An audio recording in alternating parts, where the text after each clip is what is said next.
everyone, this is Pete. Welcome back to Atari ST A to Z, a series of short playthroughs of Atari ST games, some of which I grew up with and some of which are new to me. Today is one of the former. This is Eliminator by Hewson. This is actually not a game that I owned myself, but oddly enough there's a slightly convoluted story behind how I used to play it. My brother's girlfriend at the time, sort of the ST was current.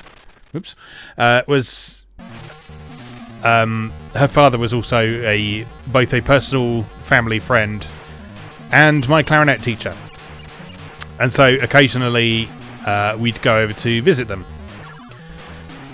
And he had an Atari ST. He actually had a better Atari ST than we had. He had the 1MB STFM, whereas at the time we only had the 512K Atari ST. We got a 1MB STE later, but that comes with its own issues that I'm sure will come up at some point. Anyway, he also had a bunch of games that we didn't have. One of which was this, which is Eliminator, which I always used to really enjoy playing, just because it was probably one of the more graphically impressive games on the Atari ST. So we've got that sort of lovely use of colour in the background there. We've got this cool 3D effect, which is not sort of real 3D, I know, but it's still pretty neat. And we've got this sort of turning, winding, undulating road. And then some shoot-'em-up action laid on top of that. So at the time it was quite unusual to have a three-dimensional shoot-'em-up like this. So this sort of perspective tended to be reserved mostly for racing games. And so this game was interesting to me because... oh dear. One, because it's very difficult. And two, because it was an interesting twist on a formula that I hadn't really seen before. So it was sort of taking the look and feel of racing games and combining it with a shoot-'em-up, which I thought was really cool, even though I wasn't very good at it, and I'm still not very good at it. Let's have another go.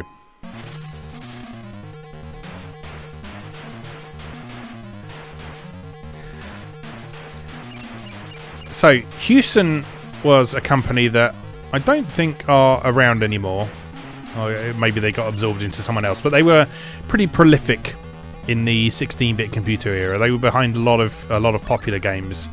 So sort of their big hit for a lot of people, one that was particularly well received by the press in this country anyway, was Nebulous, which is also known in various other territories as, I believe, Tower Toppler.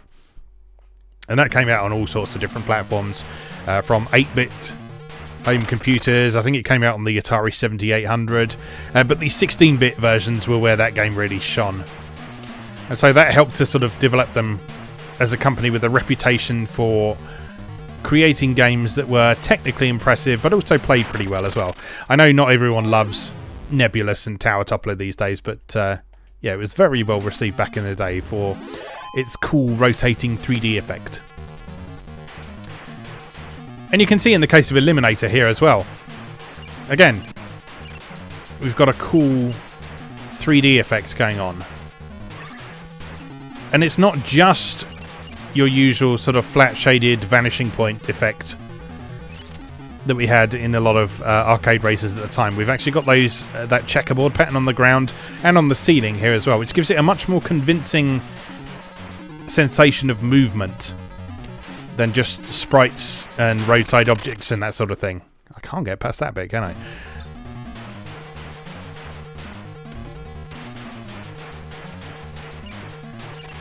Yeah, it gives things a much more convincing sensation of movement. Oh my god. And the checkerboard effect was not something that was used that often. I believe the home ports of Space Harrier made use of it.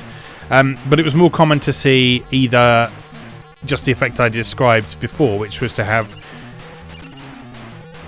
maybe some stripy effects on the roadside and what looked... no. It got a little bit further anyway. Yeah, there's some stripy effects on the roadside with scaling sprites, or the effect of scaling sprites anyway, because the ST didn't have hardware scaling. or maybe stripes on the ground if you were lucky.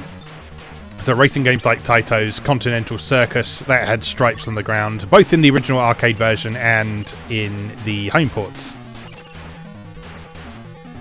But the checkerboard effect, when it was used to great effect. And not just on 16-bit platforms as well. There was a game on the Atari 8-bit that I have pretty fond memories of called Trailblazer, which was a game where you control basically a football rolling down a checkerboard platform in space, and you have to jump over holes and avoid obstacles and that sort of thing. It's actually a game that it's not seen direct ports as such, but it has seen sort of a number of reimaginings over the years. But yeah, that got its start back on the 8-bit computers, and that was an early example of this checkerboard effect being used for a convincing 3D effect. So I'm sure we'll have time to check that out in the Atari A to Z series, focusing on the 8-bit games. Right, this is getting ridiculous now. Let's see if we can get any further, and then I won't torture you too much if my incompetence becomes too much to bear. But anyway, hopefully you can see why I was fascinated by this game when I was a kid, and why it was one of the reasons that I really enjoyed going over to this family friend's house, my brother's girlfriend's father's house.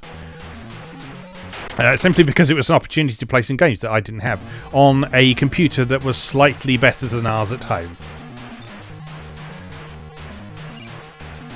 You don't realise how much of a difference that half a megabyte made back in the day.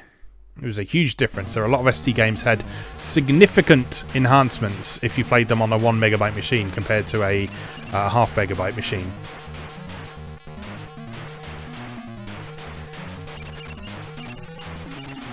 There are actually a number of different ways that you could upgrade. Oh my god. One more try. Maybe. Yeah, there are actually a number of different ways that you could upgrade the Atari ST back in the day. So the basic ST that first came out was the 520 ST, which had half a megabyte of memory, and it didn't have a built-in floppy drive, so you had to have an external floppy drive. Initially, those were single-sided drives that could hold up to, I believe, 360k on a disc. Later on, I've got a better weapon. That's exciting. Yeah, later on, they were replaced by double-sided floppy drives, which... I lost my weapon. Double-sided floppy drives, which could hold up to 720k, which was also what we tend to think of as the bare minimum for PC floppy drives these days. And then you could upgrade the memory as well. So you could either do that yourself, so you could just buy additional RAM for a computer, or you could upgrade to the actual 1040 ST model, which had a megabyte of RAM built in from the start. And then as time went on, Atari started to build more and more... Oh no! So close.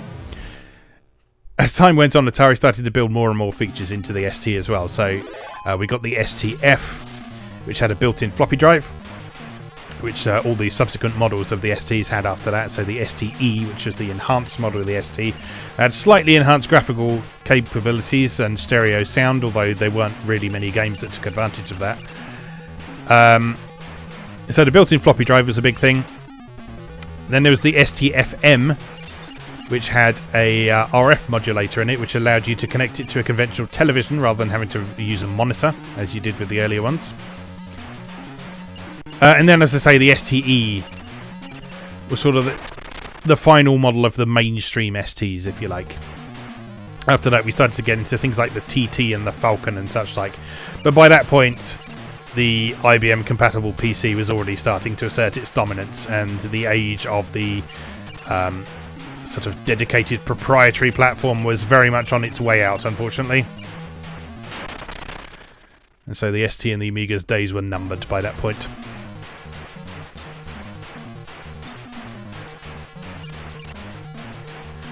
Still, I believe it's the TT is supposedly the ultimate ST.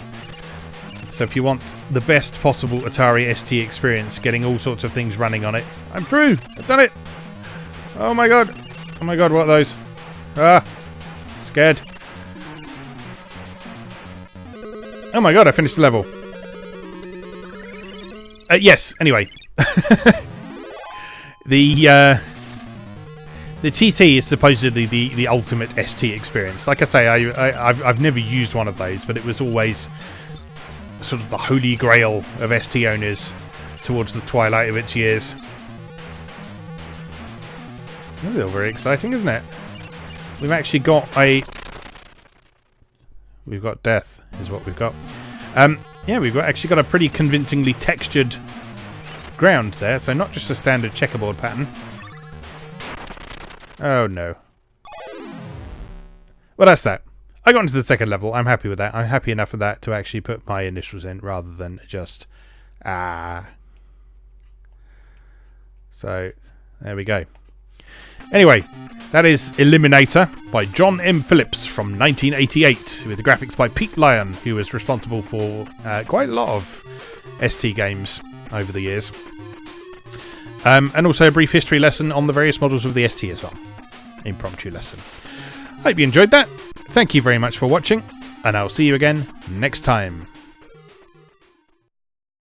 Thanks for watching. If you enjoyed this video, please help out the channel by leaving a like or a comment and subscribing. New episodes of Atari A to Z are on Tuesdays and Atari ST A to Z on Thursdays. Check out atariatoz.wordpress.com for a full archive. Do please also check out my other projects moegamer.net, where I explore Japanese and Japanese-inspired games from yesterday and today, and videopackgames.wordpress.com, which aims to catalogue the small but well-formed library of the Philips G7000 Videopack computer, also known as the Magnavox Odyssey 2. You can also support my work on Patreon or buy me a coffee. You can find links to do both down in the video description. Thanks again, and I'll see you next time.